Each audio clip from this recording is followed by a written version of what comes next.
अस्सलामुअलैकुम दोस्तों, देखने वाले तमाम दोस्तों को अफजल नॉलेज की तरफ से खुश आमदीद।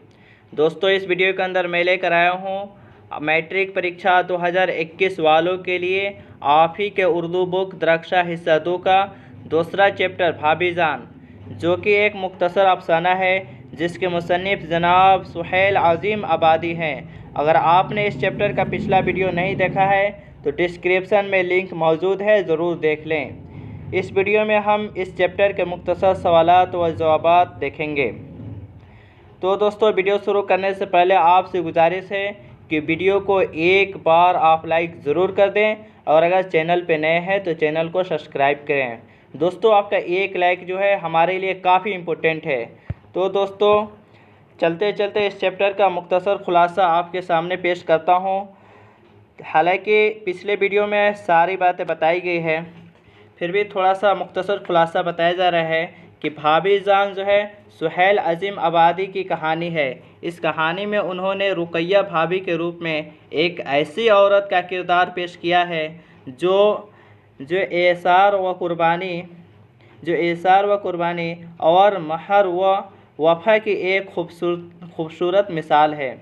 जैसे जैसे कहानी आगे बढ़ती है, रुकैया भाभी हमारे दिलों में जगह और मुकाम बनाती जाती है। रुकैया का किरदार उस समय के मानिंद है जो खुद जलती और फैलती रहती है और फिर ख़त्म हो जाती है, लेकिन इसकी रोशनी न जाने कितने अंधेरे जहन को रोशन कर देते हैं। घर के सारी जिम्मेदारी रुकैया भाभी पर थी। बच्चों की तालीम, वक्त पर उनके खाने पीने का इंतज़ाम, अपने देवर अख्तर की खातिरदारी वगैरह। इस वजह से हमेशा माली दुश्वारियों से दो चार रहती थीं। वह एक कॉलेज में लेक्चरर थीं जहां से उन्हें सिर्फ 400 रुपये मिलते थे। उसके अलावा वह ट्यूशन भी करती थीं। भाभी जान शोहर परस्त थीं। उनके शौहर सियासत में थे, इस सिलसिले में वह बराबर जेल में चले जाते थे। भाभी भी उनको हौसला देती रहती थी। भाभी जान जो है एक सिम्मी नाम की एक गरीब लड़की थी जो बहुत ज़्यादा गरीब थी। उसकी पढ़ाई का खर्च अपने ज़िम्मे ली हुई थी। तो दोस्तों, मुख्तसर तरीन सवालात की तरफ चलते हैं हम। ये पहला सवाल जो है आपके स्क्रीन पर जो दिखाई दे रहा है कि सुहेल अज़ीम आबादी कहाँ पैदा हुए। इसका जवाब है सुहेल अज़ीम आबादी पटना में पैदा हुए।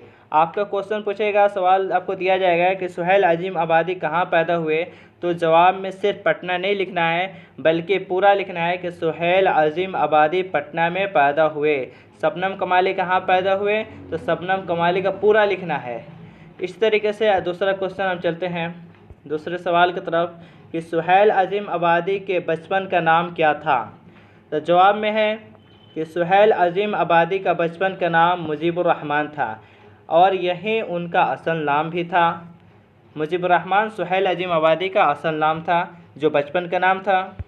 तीसरा क्वेश्चन जो है कि सुहेल अज़ीम आबादी के अफसानों के पहले मजमूए का नाम क्या था और वह किस साल शाये हुआ। सुहेल अज़ीम आबादी के अफसाने के पहले मजमूए का नाम क्या था और वह किस साल शाये हुआ। तो इसके जवाब में है कि सुहेल अज़ीम आबादी के पहला अफसानवी मजमूआ चार चेहरे जो हमने पिछले वीडियो में पढ़ा है, चार चेहरे है जो 1934 ईस्वी में शाये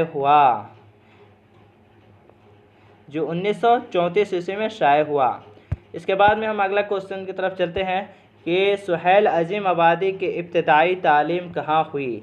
जवाब में है कि सुहेल अज़ीम आबादी की तालीम उनके ननिहाल के एक मदरसे में हुई। सुहेल अज़ीम आबादी की इब्तिदाई तालीम उनके ननिहाल के एक मदरसे में हुई। असल वजह यह थी कि सुहेल अज़ीम आबादी के पैदाइश 1911 ईस्वी में हुई और एक साल बाद यानी 1912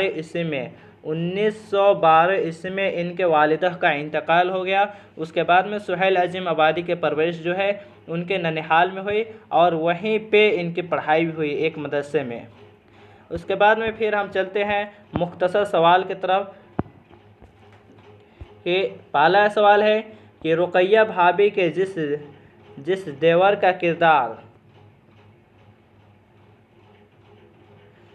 यहाँ देवर होगा। देवर के किरदार कहानी में पेश किया गया है, उसका नाम क्या था? जवाब में होगा रुकैया भाभी के देवर का नाम अख्तर था। रुकैया भाभी के देवर का नाम अख्तर था। ये काफ़ी इम्पोर्टेंट है। उसके बाद में दूसरा जो सवाल है कि रुकैया भाभी के शौहर को बार बार जेल क्यों जाना पड़ा था? रुकैया भाभी के शौहर को बार बार जेल क्यों जाना पड़ा था? इसके जवाब है कि रुकैया भाभी के शौहर को सियासत का शौक़ था, जिसकी वजह से वह बार बार जेल चले जाते थे। इसके बाद फिर से इस क्वेश्चन को देख लें कि रुकैया भाभी के शौहर को बार बार जेल क्यों जाना पड़ता था? तो रुकैया भाभी के शौहर को सियासत का शौक़ था, जिसकी वजह से वह बार बार जेल चले जाते थे। इसके बाद अगला क्वेश्चन है कि रुकैया भाभी किस लड़की की तालीम का खर्च बर्दाश्त करती थी और क्यों?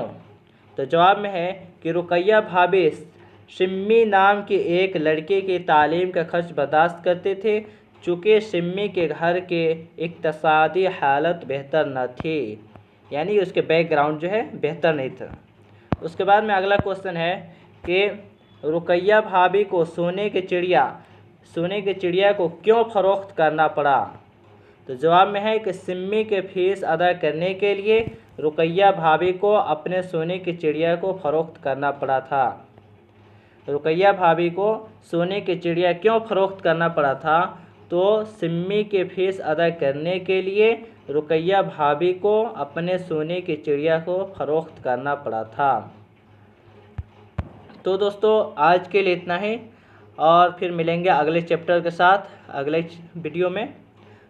तो दोस्तों इजाज़त दें, और जाते जाते वीडियो को एक बार आप लाइक ज़रूर कर दें, और अगर चैनल पे नए हैं तो चैनल को सब्सक्राइब करें और कमेंट करते रहें।